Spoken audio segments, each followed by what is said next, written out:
Thank you, Oslo, for the great presentation. I would like to go straight to your latest work, which is called The Thing Around Your Neck.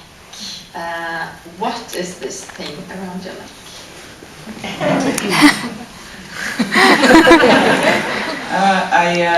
I don't know. I think that it's the sort of thing that really depends on the reader. That you read the book and you come up with your understanding of what the thing is.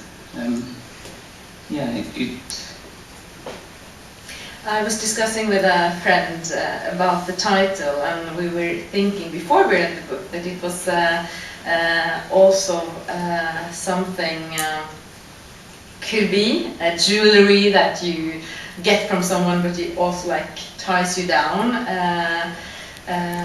so that it could be like a feminist issue. One of the stories in the book is called The Thing Around Your Neck. Would you say something about that story? Yeah, I think the thing about short story collections is that you have to find a title for it. So you have a number of stories that often have nothing to do with each other, and you collect the stories into a book, and you have to find a title. And this actually wasn't my first choice for a title, but I was convinced that it was interesting and gripping and all of that.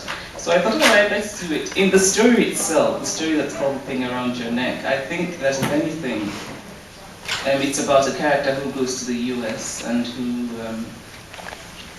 has all of these expectations of America as this wonderful place, and then she, experiences interesting things and has a relationship with a white American, and sort of, in many ways, discovers race and class. And I think, if anything, the thing around her neck might have been the sense of cultural isolation that, trying to find home away from home, trying to make sense of this new place that you're in, and in some ways discovering that home is in your head, because so I think that might be it. I think jewelry is also fine.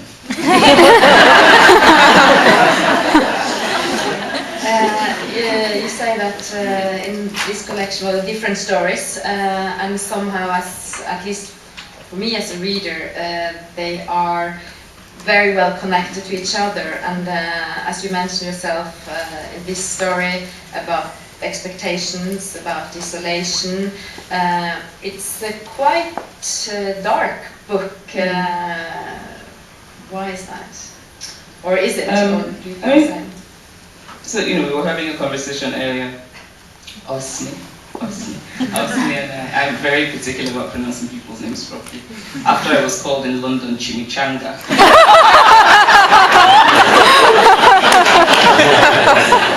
Which was fine.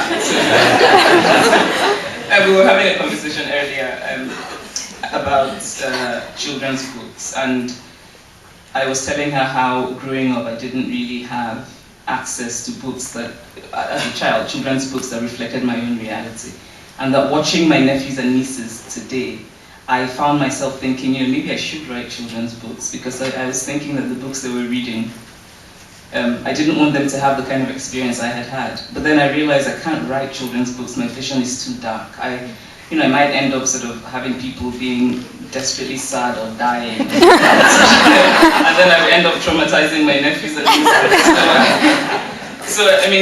So in some ways, yes, I suppose it is. I'm not very interested in light and happy. I don't know how to do light and happy. I think as a reader, I find myself drawn to melancholy. But also I believe in hope, but it has to be a believable kind of hope. It has to be, because I sometimes feel that, you sometimes read things and you don't believe them, because you think, this is not how the world works. And for me, fiction that's interesting has to be complicated in all sorts of ways, and that often means a level of darkness, I think. So for me, this book, I suppose, yes, it is dark, but there's slender hope. It's about, for me, that idea that characters change and hopefully at the end come to a clearer sense of who they are. And for me, that's a triumph. But it doesn't mean that they live happily ever after. Many of the stories, I've also read them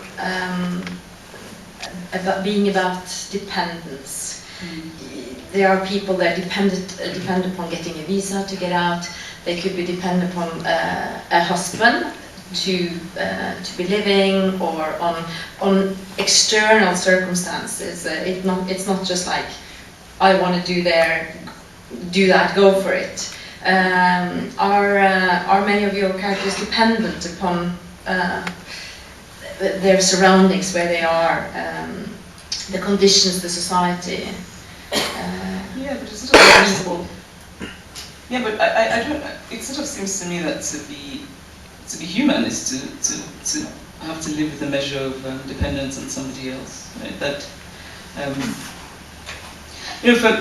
I think that in my fiction I'm generally interested in power, and I feel that human relationships are often about power dynamics, and I'm very interested in that. And so in questions of gender or class or race, in the end it's about power, and I find myself really interested in that. So when you talk about depending on other people, that's also a question of power, right? When you talk about wanting to get a visa, a lot of it has to do with being from a part of the world that doesn't have the kind of access that other people in other parts of the world have, and then it becomes this odd thing where, some people will do anything to get a visa to get out, and then of course you have a character who's in front of the American embassy, and people are willing to endure and go through all kinds of really all kinds of humiliation because they want to get a visa. And I'm interested in what that means and how it, what it does to people, and questions of power and dignity and all of that. Your book is also, those who have not read it, is also full of humor. The reader would also sit laughing at times, and one of the very humoristic stories, even though it's also dark, it's the story about the African writers who come to the Jumping Monkey Hill, is that the place? And they're taught by a British couple how to be African and how to write in an African way. And it's really interesting, and that's also, as I've read, one of your theme, and something you have spoken a lot about, to be put in a box as African and defined by others. Yes, and it's not something that I experience alone. Right? I think this is it's an experience that I think a lot of sub-Saharan Africans identify with. Actually, a friend of mine, Chika, who is somewhere, I think. Chika, where are you? Oh, she's not here. So Chika, who's a writer, who's also here for the Africa Week, was just talking about how she did an interview in Belgium, and she was asked about growing up, and the Belgian interviewer said to her, "What did you wear?" And Chika said, "I wore jeans and a t-shirt most of the time." And he said to her, "Oh, that means you were different, you were westernized African." And Chika said, "No, I was just ordinary. In Nigeria, that's what most people wear." And he said to her, "I don't think so." For me, and this is a man, this is a sort of a well-meaning, happy Belgian who was interviewing her. And it just, it made me laugh. And I thought it's so interesting how this sort of thing just continues to happen. The idea that people have the audacity to tell you who you are and what your story is. That people can ask you a question and they have their own preordained answers, and if you don't give them that answer, they disbelieve you. Okay? And so that story of Jumping Monkey Hill, and it's also the story I get the most questions about. And yeah, it's also the story in many ways that's most autobiographical.